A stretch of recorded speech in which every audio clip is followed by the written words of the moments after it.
There's been a lot of discussion around Switch 2 versus PS5, and a lot of gaming analysts are trying to tell you that the Switch 2 is failing and the PS5 is succeeding. And that is very obviously not true if you look at software sales, if you look at the upcoming release schedules, even just looking at currently released exclusives. You know, Switch 2 had more exclusives day one than the PS5 has had in its entire lifespan. So obviously, even if the PS5 was selling more, wouldn't matter too much because it's going to collapse long term. You know, exactly like what happened with the PS4. Okay, the PS4 came out, it supposedly sold the most, and in the end, it ended up getting wrecked by the Wii U because the Wii U is what introduced games like Splatoon, which introduced Breath of the Wild, which had segued into the Switch. You know, like the Wii U was more successful than the PS4 because it had more actual genuine momentum, while PlayStation doesn't have jack shit, and arguably never has. They just throw money at things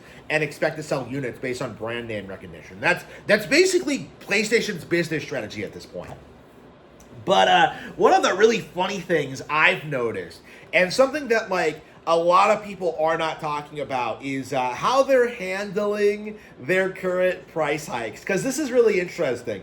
Is that we all know that they announced their price hikes sometime back. Okay, they confirmed that the PS5 was going to be getting more expensive at some point in the future. And I thought that when they announced this, that they'd be doing it I don't know, the next day or immediately or as soon as possible. They were just confirming that they were going to do it. Apparently they still have not done it yet. They have not given the PS5 its massive price hike yet. And what that means, what's interesting about that, is that the sales numbers for PlayStation 5 have spiked because people are trying to get the console before that price hike sets in. So that's where we're at now. That's the reality behind the PlayStation 5 brand, is that they are selling units to people who are buying these consoles before the price hike. So it's like what happened with the PS3, where people would go in, they would buy these consoles, and then they would try and resell them on the aftermarket at a higher price. We saw people try to do this. And Sony seems to be doing this. Because if people buy these at the lower price point and then resell them when the prices go up, they'll have they could theoretically make a profit. So these aren't consoles that people are actually playing or buying. They are an investment. Sony is legit playing economics with their idiot customer base, and this is the end result of that. This is the reality of what we're seeing with this company, is that they are militarizing the price hikes. They are announcing price hikes ahead of time to incentivize sales, using that to drive their numbers upward, and then just kind of telling their shareholders well, look how popular our console is, while just conveniently ignoring the reality that people are only getting a hold of them now to avoid paying for them later at higher price points.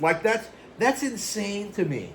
That is insane to me that Sony is such a sleazy company. And I know I always talk about the PS2 sales numbers being fake and how the Wii, the DS, and the Switch all outperformed it. But it's crazy to actually see this continuing to happen in the modern day, and seeing people just kind of ignoring it.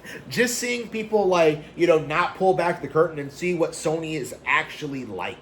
Seeing where these numbers are actually coming from, and seeing what's actually happening behind the scenes. How are these PlayStations selling? I guess it's because it's just such a good brand. No.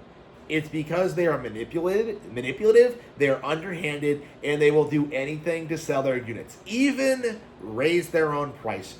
And this is the reality behind PlayStation, is that eventually their brand is going to collapse. People are going to see through them. People are going to call them out on their nonsense. And it's interesting how this is how it starts, right? Is people noticing trends like this. Is that we've seen the price hikes for this thing go up twice over the past year, and we've seen no complaints about it. And instead, like, the community instead just kind of eats it up, and like they just kind of ignore it and downplay it, or do that thing where they're just like, I already own my unit, bro. You know, like they do everything except acknowledge like the simple reality that Nintendo has won. Okay, they won during the Wii U era, they won during the Switch era, they won during the GameCube era. Like, there's just no getting around the fact that Nintendo has won the console war. And all PlayStation is doing is just selling itself to its own dedicated customer base that is going to bleed off over time. So I have to wonder, at what point are people going to acknowledge that PlayStation is not the premier piece of hardware? Because I think this is the only reason why people still pick them up, is that people are still under the impression that PlayStation is like the premier brand, that it's the premium brand, that it's the best brand, and it simply isn't true. And, for all the talk about the price points for Switch 2, you certainly don't see the same people complaining about the price point for PlayStation 6. And the reason for that is because PlayStation created the illusion that they're the higher quality brand that sells better games at higher price points. And, certain people will be willing to shell out, hundreds of dollars for that experience. Just for, the idea that they can call themselves a hardcore gamer. I own a 2 terabyte PlayStation 5 Pro. Oh, I'm so hardcore. Oh, I mean, sure, I don't play any games on it, but, I have it, right? Oh, man, the ladies are gonna love this. Oh,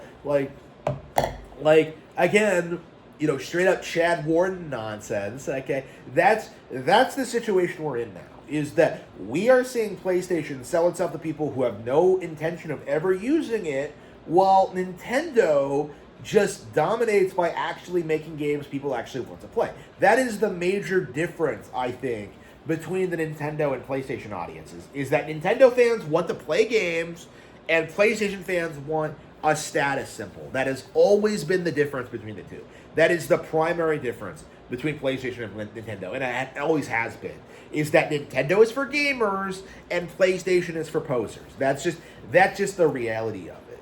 That's what we've been seeing for the past 25 years, and it will continue, I think, until PlayStation stops developing consoles entirely. And I'm not sure when that's going to happen, what that's going to look like, whether they'll segue into PC development, or whether they'll make it an online service or whatever. I don't know. But I do think this is a brand that's not really sustainable. I do think that once the general public realizes that the Nintendo consoles are better at half the price, you're going to see PlayStation 5 tank in relevancy quite significantly. And honestly, when it comes to software sales, especially in Japan, that's already starting to happen. So over the next 20 years, we are going to see more Nintendo games just explode in popularity, explode in relevancy, become successful, while PlayStation continues to stagnate forevermore.